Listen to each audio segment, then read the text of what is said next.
Welcome to GovCon Unscripted, where we dive into the unfiltered stories and strategies from all around the world of government contracting. Join host Chelsea Meggett as she explores how to navigate, thrive, and win in this complex but lucrative industry.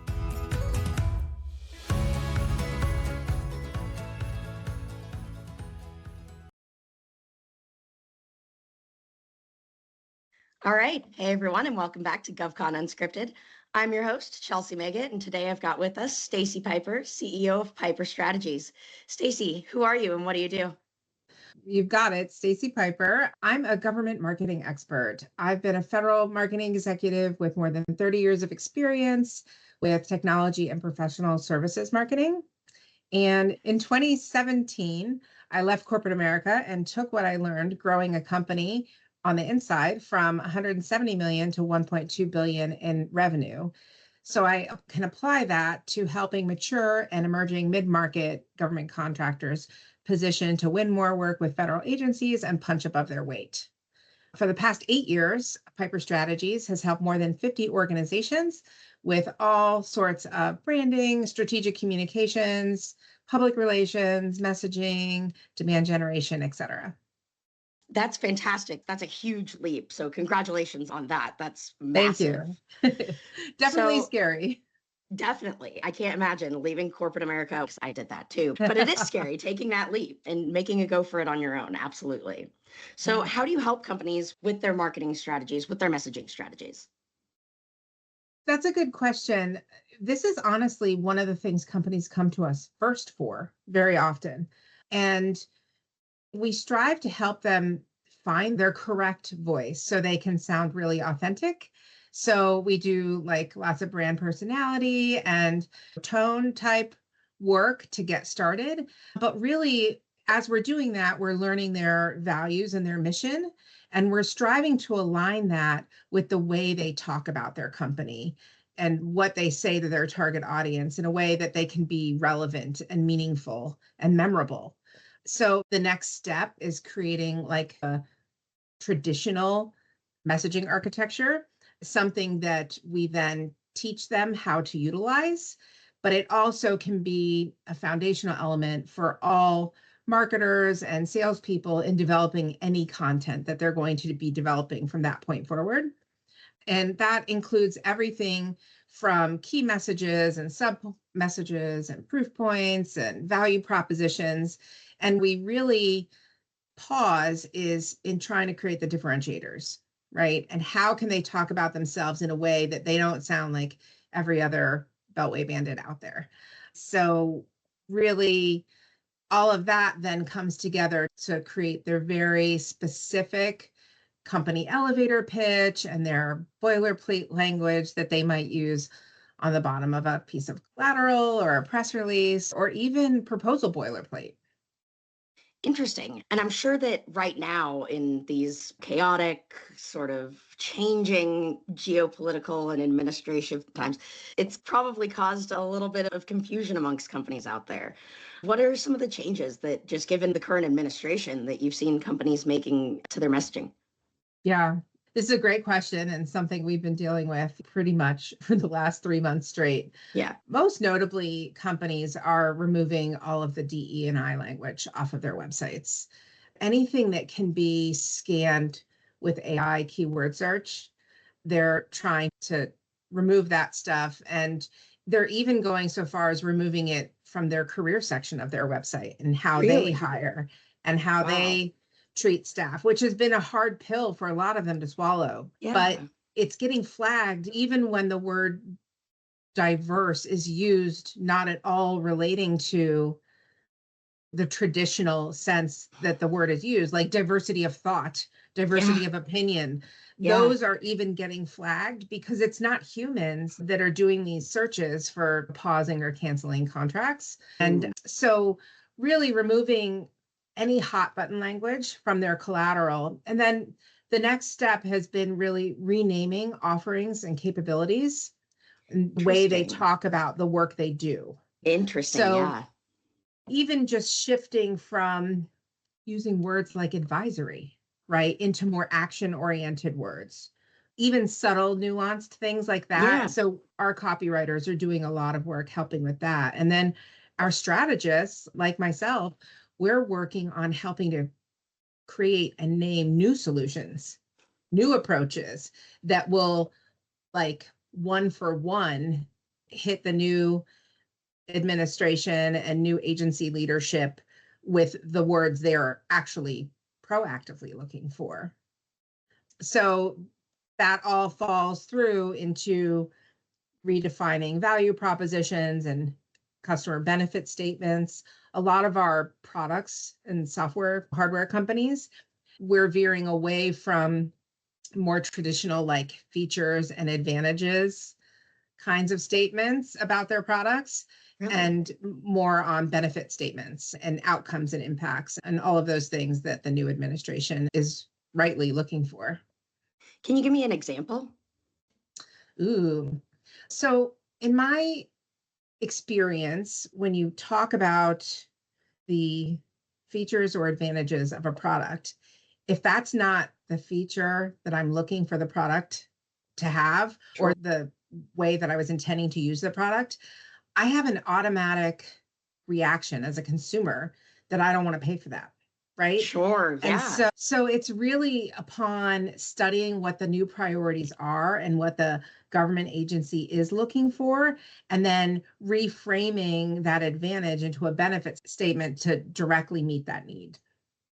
Interesting. That must be so excruciatingly detailed. It is. And there's a level of customer intimacy that either the marketer and writer needs to have, or that the client, the government contractor, needs to have with the people they're selling to in order to really hit that nail on the head. And Yeah. with leadership changing and so much volatility within the federal workforce, it makes it even one step harder, because even if you were a progressive enough company to have buyer personas, a lot of those influencers and decision makers may have left and changed, and they have new priorities, things that weren't their pain points or challenges previously. I can't even imagine, having worked with government contractors that are 10 years old, 20 years old. A lot of them have meant much of the same messaging going on. And a lot of them really developed those core values over a long period of time, really aligned those with the people that they were building relationships with, that they were tracking, and to have that just all fall out to come at the end. Our network has basically been gutted and scrapped. So we now need to adjust, pivot, and reevaluate, and really reevaluate the value that they're bringing, how they're communicating their value. I'm assuming that's been a pretty big change for you as well. Yeah, this question stumps me a little bit, because if the most progressive companies were generally following best practices in their communications anyway, so hopefully they were using, like, outcome and impact statements, and they were using quantifiable results. So theoretically, the way they communicate value should very much stay the same. But I would say that there's an opportunity, if they're working beyond the federal sector, to communicate to the federal sector the work they're doing outside, like in the private sector, as a way to emphasize that they aren't as traditional as maybe the new administration thinks they are. And they do really all of these things they have success doing in the private sector as well, doing better, faster, cheaper, all of those kinds of concepts. I also think that we were just saying with the last question, they have to really understand who they're talking to now. And that might well change things, how they say it, and even where they say it, right? Like, you and I know as commercial consumers, right, that it's the time of enlightened buyers. And I've always maintained that the federal audience, they're regular consumers in their real life. So they expect government contractors to act like the brands they know in the consumer market. But even more with a lot of the new leadership coming from the private sector, government contractors need to step up their game and not think, oh, this isn't going to resonate with the government audience, or I can't use this channel because government not on this social platform or they're not on this type of device. And a good number of them probably have been for the past decade, but now they especially are. And so we need to meet them where they are and not just rely on organic owned channels. Yeah, that one capability statement probably isn't just gonna to hit it all the way across the board anymore, huh? No, absolutely. Even for smalls and even micros, we need more than one capability statement. We need customized capability statement for each agency and each offering that you have. And we need to find ways to utilize our CPARs and our quantitative outcomes and really bump up our past performance in ways that we weren't doing before. It's not going to be one size fits all. And even I was just at a panel this week. They were specifically saying it is the age of being specialized. No more can smalls just say they can be all things to all people. They can hire the talent for that skill set that the government needs. The government really wants companies to be specialized and to have a swim lane and to be an expert in that domain and not a generalist. Do you think that getting these things done quickly, is it the name of the game, speed in delivering content, or can they really just waddle along and get things out when they can? No, I think that speed is always a challenge, but almost the way things are changing right now, I would say, go out fast because it's going to change regardless. And if you don't go out fast, it's going to keep changing as you're trying to create the content, right? Yeah. You're never going to be able to nail it down. So I'd rather be out on a topic and then say, oh, this topic changed from what it was a month ago. And so here's an update to that, or here's a new perspective. The other thing I think that companies have to really be aware of is the frequency with which they share content, because it's not just getting the message right and then it sits up there as evergreen content. They need fresh content at regular intervals to show that they're coming along on the journey and they're making all of those changes and they're in the know as things are shifting.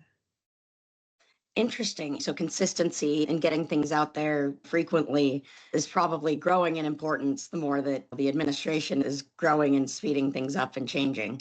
Yeah, for sure. So how can companies that are out there that have maybe been doing this for a long time, or even companies that are new entrants, how can they really ensure that their messaging or their marketing campaigns are cutting through the noise that's out there? Because there is so much noise and so much fluff. How can they make sure that they're getting to their customers effectively? Absolutely. Obviously, there's the kind of what you say and how you say it, right? So the messaging that we've talked about, updating and really understanding their customers, using the quantitative information and lessons learned and past performance, and even, dare I say, going toward that utility content, providing useful content that can help shape where the agency or the administration is going with a certain offering. But there's also the kind of where you say it. And I think that's one of the things that is also changing and organizations need to get smarter about, and their marketing teams need to get smarter about really relying on those marketing metrics and just looking at everything, where it hits, who it hits, how engaging it is, how it's performing, and constantly evolving your tactics so that you can make sure that you've got the most traction and the right eyeballs looking at that content.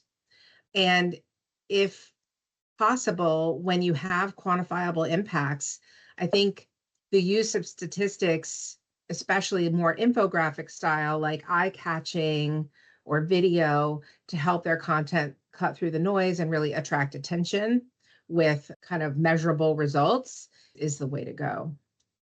You said something there that I really love, and I just want to pick out a little bit. So tell me a little bit more. What's utility content? So utility content, it's funny because when this term first came up, I rejected it wholeheartedly. And I was like, all content marketing is the same. We've been doing content marketing for decades.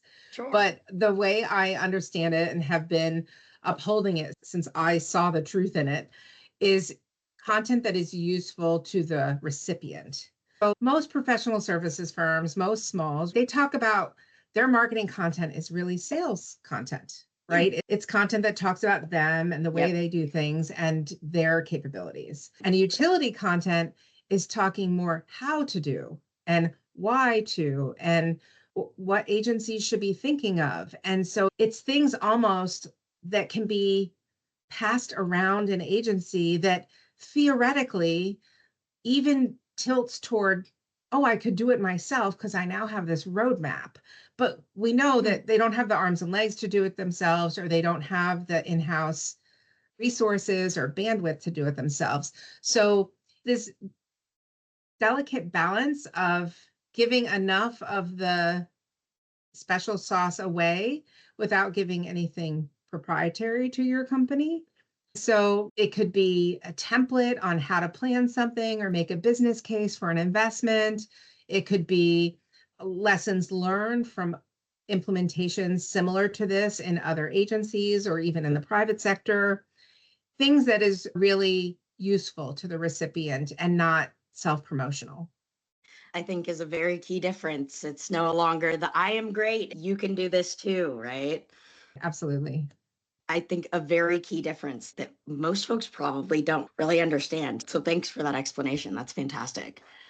What are some of the things that companies should not do in response to some of these changes? Chelsea, I think the biggest thing I'm seeing right now, especially with my smaller clients or my clients who are in the sectors that have been most dramatically impacted here in the first 60, 90 days of the new administration, is don't stop marketing, right? If we simply freeze because we don't know what to say or how to say it or who to say it to, then we basically remove ourselves from the conversation, which also means we're removing ourselves as an option for someone to do business with, right? We have to stay out there and have a position. It doesn't have to be a polarizing position. We don't have to come out directly for or against something that may be really controversial, but we have to be out there and be part of the conversation.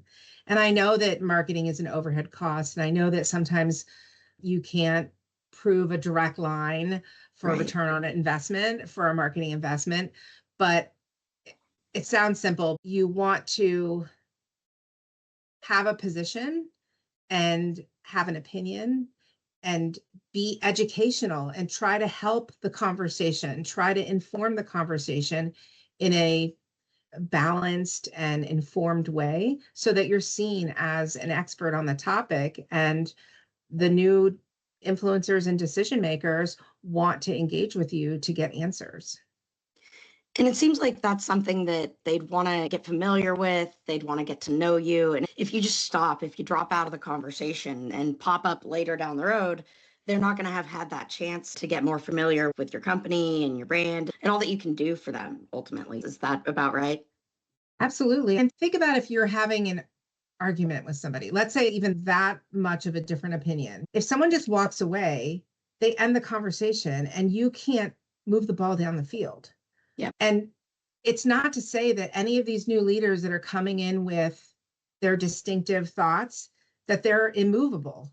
They might negotiate on these thoughts. They might be able to be brought along with the right conversation. So if you just walk away from the conversation, that's where it ends.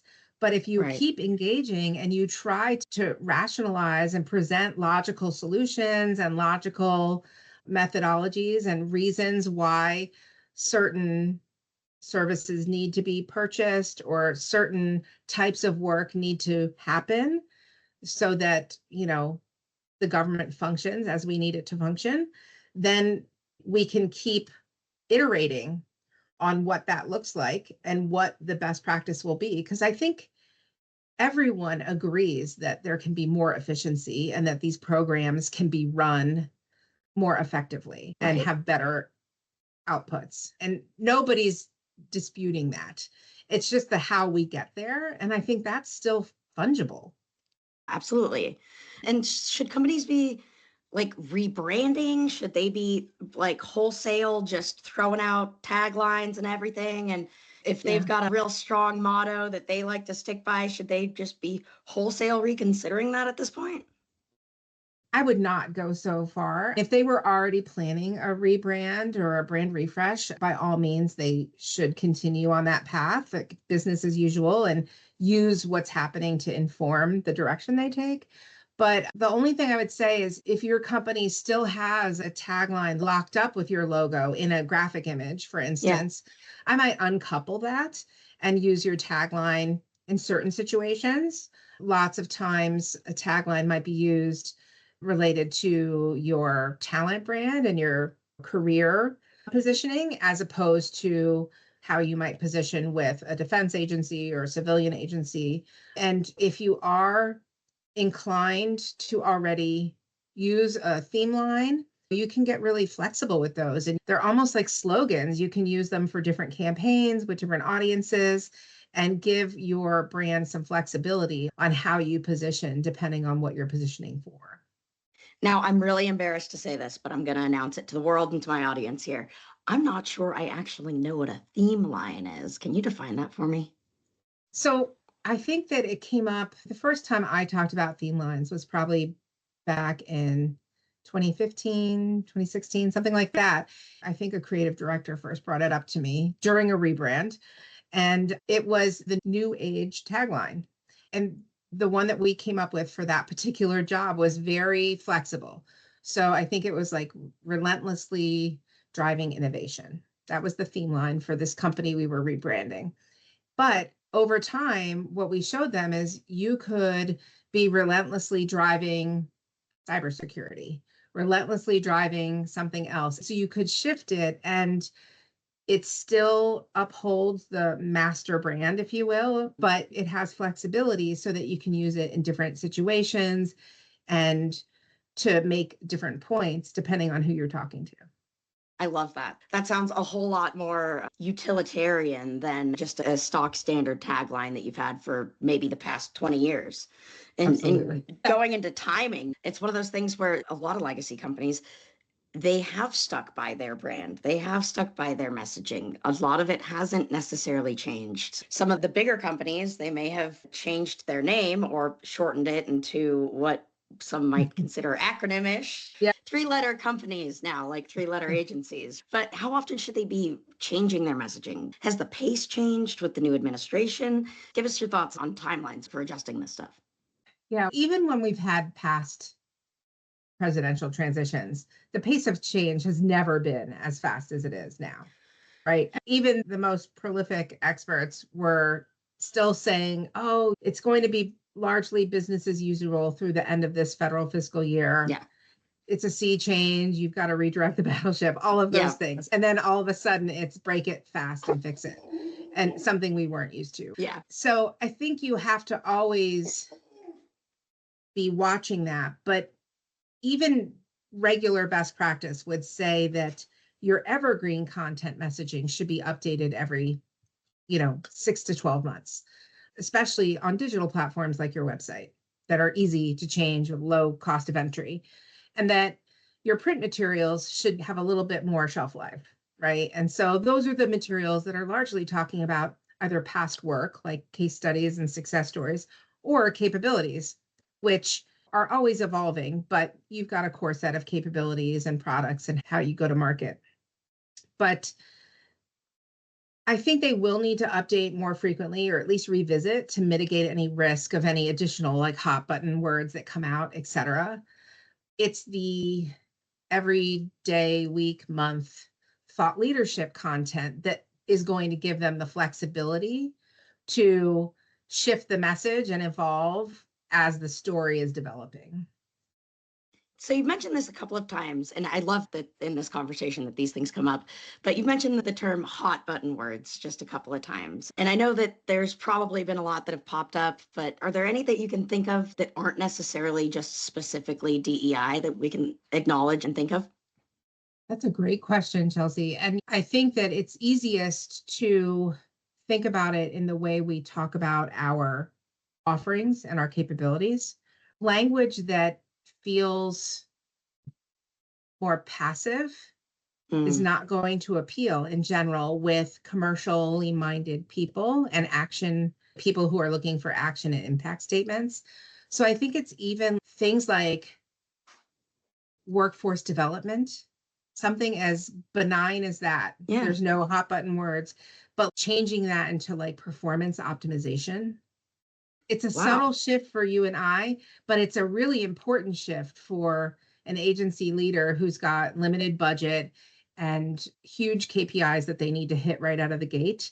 So it's really just shifting into terminology that's going to get folks excited about working with you, about hearing what you have to say. I think there's even things like that in this. The federal agencies are still going to need tons of training and development type skills, especially with all of the new technology, transformation, modernization, all the machine learning and natural language processing type tools that are out there. But training and education, those are not necessarily concepts that are going to be appealing. So it can be things like changing that to workforce readiness or something like that to make sure that they understand there's a reason for the training. What is that reason? Oh, it's to make the workforce ready for this new technology. Such a subtle thing to just look at and adjust there. Those were fantastic examples. Thank you for that. You're welcome. So if you had a magic wand as a marketer and you could get companies to do something differently or more intentionally, what types of things would you have them do? I think one thing we haven't talked about yet today is really the content journey and how to move a prospective client from awareness and being aware of your company or a solution to actually wanting to buy it. And we've talked about building and updating customer personas. I would then add to that mapping content to every step of that journey really deliberately, so you can help to utilize your content to move people toward action.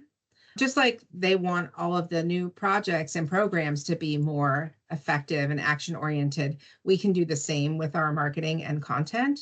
That shift that we already said, shifting from more capabilities content into more utility content, not just telling them how good we are, but showing them how good we are and why. I would also beg companies to showcase their people, especially now when people are losing their jobs and are feeling really uncertain about the security. I think that times historically, professional services firms especially, people are their product and they're afraid to showcase their people because they don't want them stolen away. But in this day and age, people are going to be found and going to leave, whether you showcase them or not. And if you showcase them, I would actually argue, in fact, that they are more likely to be committed to your company and stay. And I don't think it's going to change. The folks in government who are reading and evaluating proposals are still going to get that proposal and flip to the key staff and see if they recognize anyone. Yeah. And their only chance of recognizing them is if you're promoting them and all the expertise that they have. And they're your major selling point, your major differentiator. Just give your people a platform, right? Yes, that would be what I would beg for. And then the last thing, I know this is hard, especially for smalls, but I would encourage companies to spend as much effort and resources on disseminating and promoting their content as they do creating it.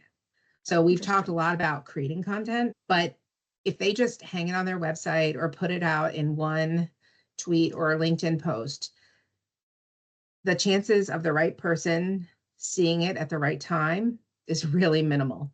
So they really have to broaden the net and promote that content and realize that it's that whole, if a tree falls in the woods, like if they're putting their message out and they're not promoting it, they're not driving eyeballs to it, it's unlikely that the message will be heard. So I really want them to publish and invest in disseminate. So it's no longer the build it and they will come days, huh? No, not at all. Gone are the days. You've provided so much helpful information, and I'm sure our audience is going to find this incredibly valuable, and I'm sure they're going to be chomping at the bit to get a hold of you. So how can they do that? That would be nice. I hope they get in touch. First of all, they can follow me and Piper Strategies on LinkedIn, and they'll see all of the really relevant utility content we put out to help them. But also they can reach out directly and inbox me through LinkedIn or check out our website at Piper Strategies, which is plural.com. And there's a contact us form there, as well as case studies and all sorts of things that they might get use out of. That's fantastic. So folks, if you're really struggling, or if you're not really struggling and you're just like maybe a little bit on the fine line or waffling on what to do with your content, reach out to Stacey. She's got fantastic options, ideas, and folks and resources that she can put towards your help. Definitely. Thank you so much, Stacey. This has been a fantastic conversation. Thanks. It was really fun. Thanks, Chelsea.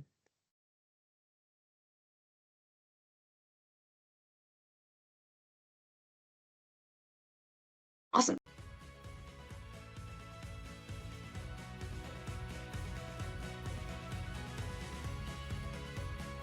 Thanks for listening to this episode of GovCon Unscripted with your host, Chelsea Meggett. Do you have a GovCon story or need guidance in government contracting? Connect with Chelsea on LinkedIn to be a guest on the show or to enhance your business strategy. Don't forget, your network is your net worth. If you liked what you heard, don't forget to subscribe, leave a review, and share this episode with your growing GovCon community.